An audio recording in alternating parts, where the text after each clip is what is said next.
Olá, sejam muito bem-vindos ao canal Liber Audiolivro. Eu sou a Giovana e hoje vou ler os capítulos 67 a 71 do clássico Dom Casmurro, de Machado de Assis. Vamos à leitura.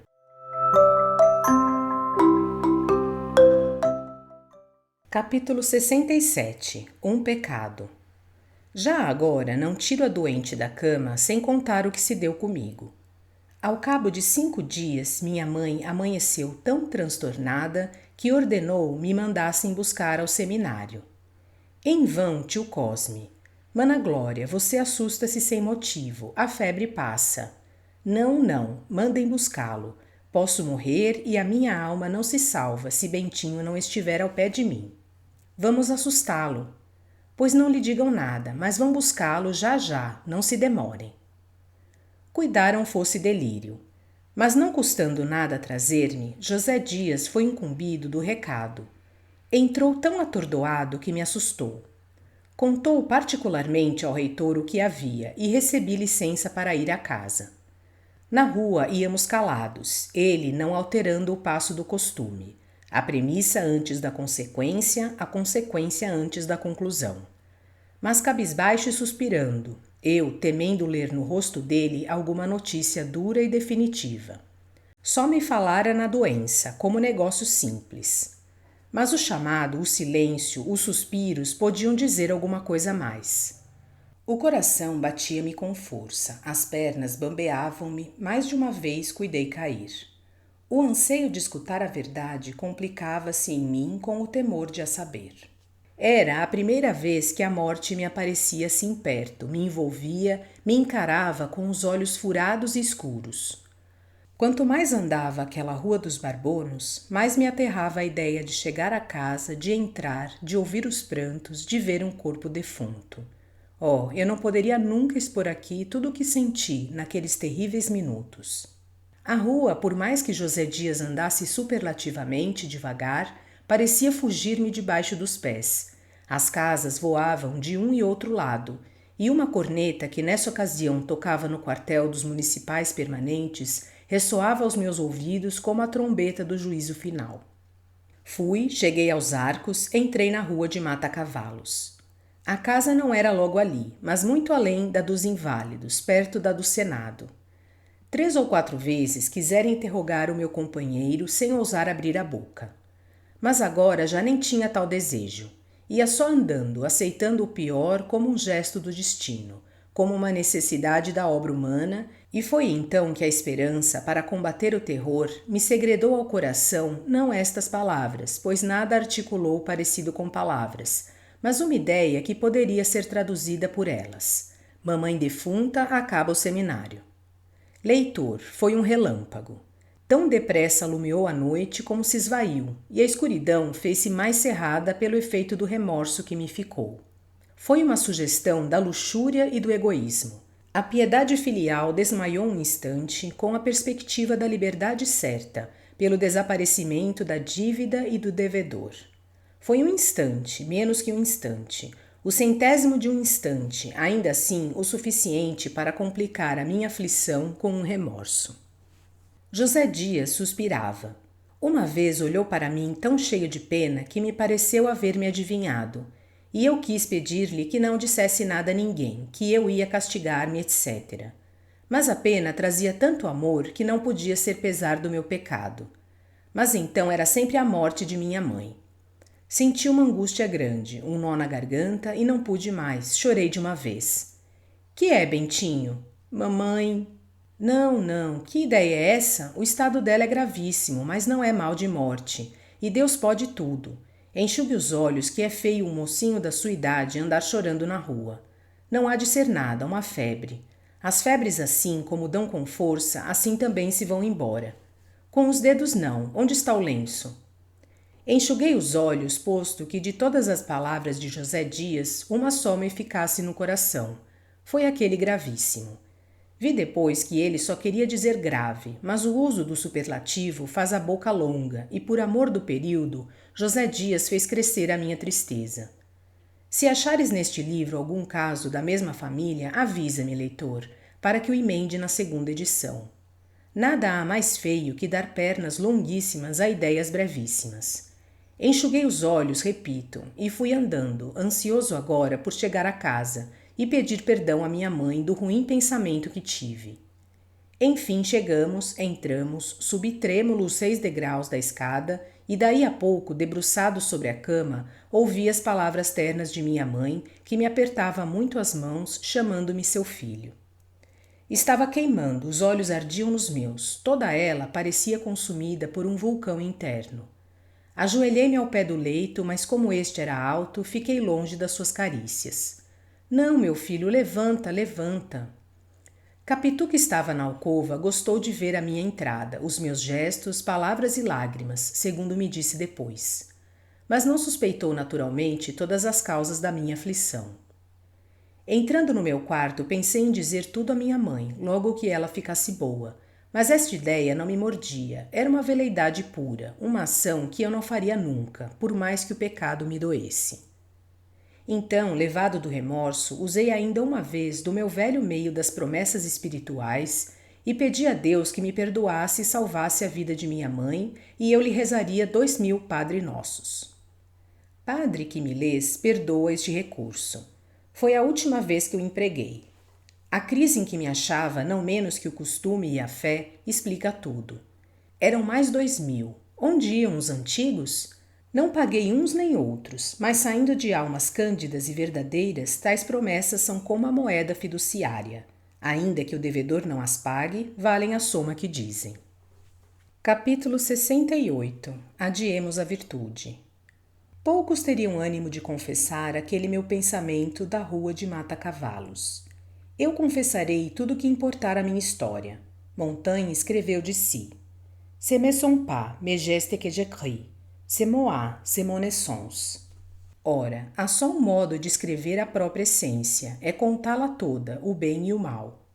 Tal faço eu à medida que me vai lembrando e convidando à construção ou reconstrução de mim mesmo. Por exemplo, agora que contei um pecado, diria com muito gosto alguma bela ação contemporânea, se me lembrasse, mas não me lembra. Fica transferida a melhor oportunidade.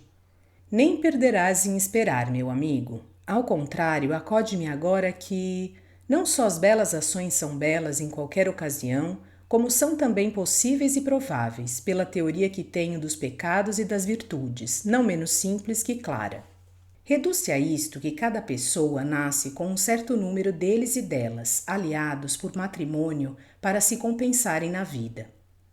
Quando um de tais cônjuges é mais forte que o outro, ele só guia o indivíduo, sem que este, por não haver praticado tal virtude ou cometido tal pecado, se possa dizer isento de um ou de outro. Mas a regra é dar-se a prática simultânea dos dois, com vantagem do portador de ambos e alguma vez com resplendor maior da terra e do céu. É pena que eu não possa fundamentar isto com um ou mais casos estranhos. Falta-me tempo. Pelo que me toca, é certo que nasci com alguns daqueles casais e naturalmente ainda os possuo. Já me sucedeu aqui no Engenho Novo, por estar uma noite com muita dor de cabeça, desejar que o trem da central estourasse longe dos meus ouvidos e interrompesse a linha por muitas horas, ainda que morresse alguém. E no dia seguinte perdi o trem da mesma estrada por ter ido dar a minha bengala a um cego que não trazia bordão. Voilà mes gestes, voilà mon essence. Capítulo 69. A missa. Um dos gestos que melhor exprimem a minha essência foi a devoção com que corri no domingo próximo a ouvir missa em São Antônio dos Pobres. O agregado quis ir comigo e principiou a vestir-se, mas era tão lento nos suspensórios e nas presilhas que não pude esperar por ele. Demais, eu queria estar só. Sentia necessidade de evitar qualquer conversação que me desviasse o pensamento do fim a que ia, e era reconciliar-me com Deus depois do que se passou no capítulo 68. Nem era só pedir-lhe perdão do pecado, era também agradecer o restabelecimento de minha mãe e, visto que digo tudo, fazê-lo renunciar ao pagamento da minha promessa. Jeová, posto que divino, ou por isso mesmo, é um Rothschild muito mais humano e não faz moratória. Perdoa as dívidas integralmente, uma vez que o devedor queira deveras emendar a vida e cortar nas despesas. Ora, eu não queria outra coisa. Dali em diante não faria mais promessas que não pudesse pagar, e pagaria logo que as fizesse. Ouvi missa. Ao levantar a Deus, agradeci a vida e saúde de minha mãe. Depois pedi perdão do pecado e revelação da dívida. E recebi a bênção final do oficiante como um ato solene de reconciliação. No fim, lembrou-me que a igreja estabeleceu no confessionário um cartório seguro e na confissão o mais autêntico dos instrumentos para o ajuste de contas morais entre o homem e Deus. Mas a minha incorrigível timidez me fechou essa porta certa. Receei não achar palavras com que dizer ao confessor o meu segredo. Como o homem muda. Hoje chego a publicá-lo. Capítulo 70. Depois da missa. Rezei ainda, persignei-me, fechei o livro de missa e caminhei para a porta. A gente não era muita, mas a igreja também não é grande, e não pude sair logo, mas devagar. Havia homens e mulheres, velhos e moços, cedas e chitas e provavelmente olhos feios e belos, mas eu não vi uns nem outros. Ia na direção da porta com a onda, ouvindo as saudações e os cochichos. No adro onde se fez claro, parei e olhei para todos. Vi então uma moça e um homem que saíam da igreja e pararam. E a moça olhava para mim, falando ao homem, e o homem olhava para mim, ouvindo a moça. E chegaram-me estas palavras: Mas que queres? Queria saber dela, papai, pergunte. Era a sinhazinha Sancha, a companheira de colégio de Capitu, que queria notícias de minha mãe. O pai veio a mim, disse-lhe que estava restabelecida. Depois saímos, mostrou-me a casa dele e, como eu vinha na mesma direção, viemos juntos. Gurgel era homem de 40 anos ou pouco mais, com propensão a engrossar o ventre. Era muito obsequioso. Chegando à porta da casa, quis por força que eu fosse almoçar com ele. Obrigado, mamãe espera-me. Manda-se lá um preto dizer que o senhor janta aqui e irá depois. Venho outro dia. Sinhazinha Sancha, voltada para o pai, ouvia e esperava. Não era feia, só se lhe podia notar a semelhança do nariz, que também acabava grosso, mas há feições que tiram a graça de uns para dá-la a outros. Vestia simples. Gurgel era viúvo e morria pela filha. Como eu recusasse o almoço, quis que descansasse alguns minutos. Não pude recusar e subi. Quis saber a minha idade, os meus estudos, a minha fé, e dava-me conselhos para o caso de vir a ser padre. Disse-me o número do armazém, Rua da Quitanda.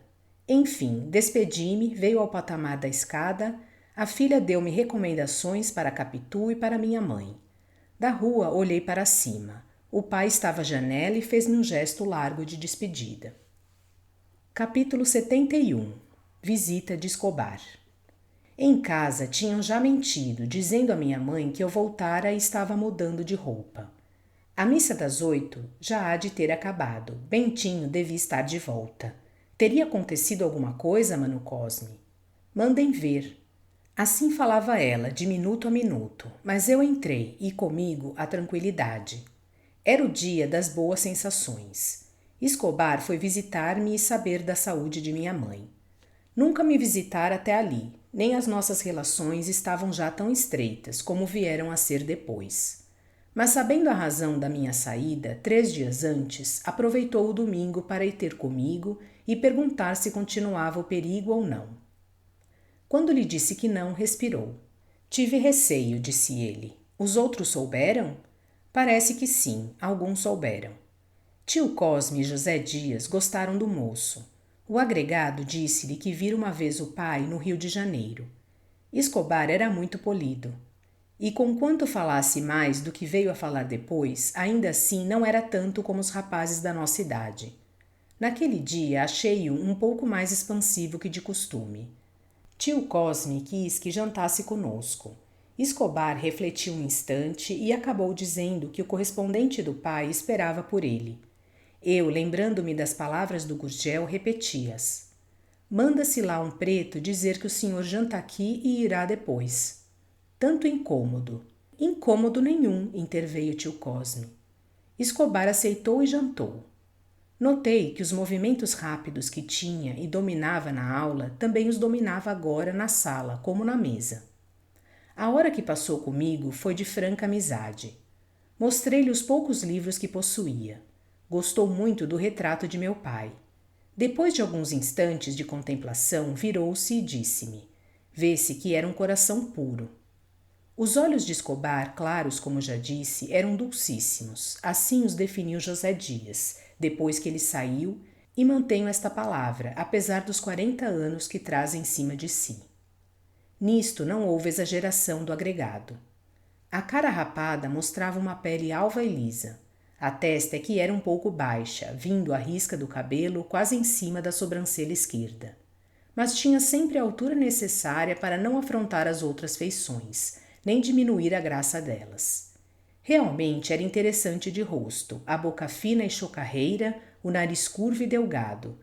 Tinha o cestro de sacudir o ombro direito de quando em quando, e veio a perdê-lo desde que um de nós lhe notou um dia no seminário. Primeiro exemplo que vi que um homem pode corrigir-se muito bem dos defeitos miúdos. Nunca deixei de sentir tal ou qual desvanecimento em que os meus amigos agradassem a todos. Em casa ficaram querendo bem a Escobar. A mesma prima Justina achou que era um moço muito apreciável apesar... Apesar de quê? Perguntou-lhe José Dias, vendo que ela não acabava a frase. Não teve resposta nem podia tê-la. Prima Justina provavelmente não viu defeito claro ou importante no nosso hóspede. O apesar era uma espécie de ressalva para algum que lhe viesse a descobrir um dia. Ou então foi obra de uso velho, que a levou a restringir onde não achara restrição. Escobar despediu-se logo depois de jantar. Fui levá-lo à porta onde esperamos a passagem de um ônibus.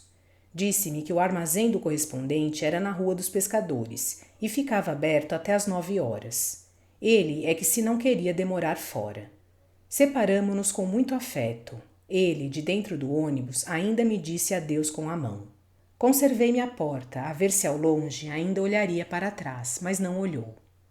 Que amigo é esse tamanho? Perguntou alguém de uma janela ao pé. Não é preciso dizer que era Capitu. São coisas que se adivinham na vida, como nos livros, sejam romances, sejam histórias verdadeiras. Era Capitu, que nos espreitara desde algum tempo por dentro da veneziana, e agora abrira inteiramente a janela e aparecera. Viu as nossas despedidas tão rasgadas e afetuosas e quis saber quem era que me merecia tanto. É o Escobar, disse eu, indo pôr-me embaixo da janela a olhar para cima. Espero que tenham gostado desta parte do clássico Dom Casmurro, de Machado de Assis.